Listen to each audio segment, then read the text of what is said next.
আমি সর্বপ্রথম শহীদ প্রেসিডেন্ট জিয়াউর রহমান এবং মরহুমা খালেদা জিয়ার আত্মার মাগফিরাত কামনা করছি। আজকে 17 বছর পর আমাদের একটা নির্বাচন এসেছে এবং এই নির্বাচনে আমাদের সংখ্যাগরিষ্ঠতা অর্জন করেছে বিএনপি এবং আমাদের মাননীয় প্রধানমন্ত্রী জনাব তারেক রহমান এখন আমাদের নেতা আর কি। এখন উনি আমাদের মাননীয় প্রধানমন্ত্রী, এখন আমাদের সংরক্ষিত আসনের জন্য আজকে আমাদেরকে ডাকা হয়েছে এবং আমরা সংরক্ষিত আসনে ওনার সাথে ভাইবা দিয়েছি।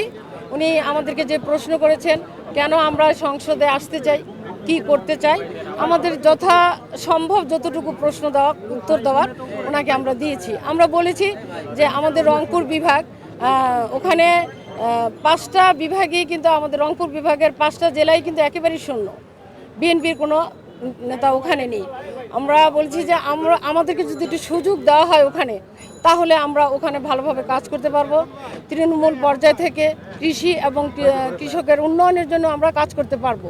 সুযোগ পেলে জনগণের সাথে সম্পৃক্ততা রেখে আমরা ওই কাজ ভালোভাবে করতে পারবো এবং আমরা আগামীতে যে আমাদের সংসদ নির্বাচন হবে, আমরা যাতে ওই আসনটা আবারও আমাদের মাননীয় প্রধানমন্ত্রী তারেক রহমানকে উপহার দিতে পারি, এই সম্বন্ধে আমরা ওনাকে বলেছি।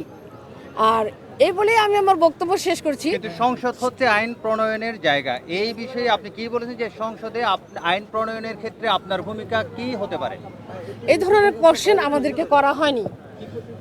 আমাদেরকে কোশ্চেন করছে যে আপনারা কবে থেকে দল করেন, কতদিন যাবত দলে আছেন বা দলের জন্য কি করেছেন, হ্যাঁ, কোন কোন কমিটিতে আছেন এবং এগুলাই আগামীতে কি করবেন। আপনারা যদি এমপি নাও পান তাহলে কি আপনারা দলের জন্য কাজ করে যাবেন কিনা? আমরা বলছি অবশ্যই, ইনশাল্লাহ আমরা দলের জন্য আজীবন কাজ করে যাব।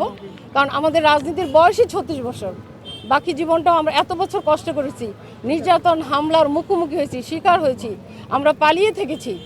এই করে যদি আমরা টিকে থাকতে পারছি, এখন আমাদের দল ক্ষমতায়, আমরা সুযোগ পাই আর না পাই আমরা আজীবনই থাকবো এই দলের সাথে। এই বলে আমার বক্তব্য। আমার আসন হলো নীলফামারী 4, সৈয়দপুর, কিশোরগঞ্জ। আমার নাম কৃষিবিদ পারভিন আক্তার। আপনাদের সকলকে ধন্যবাদ।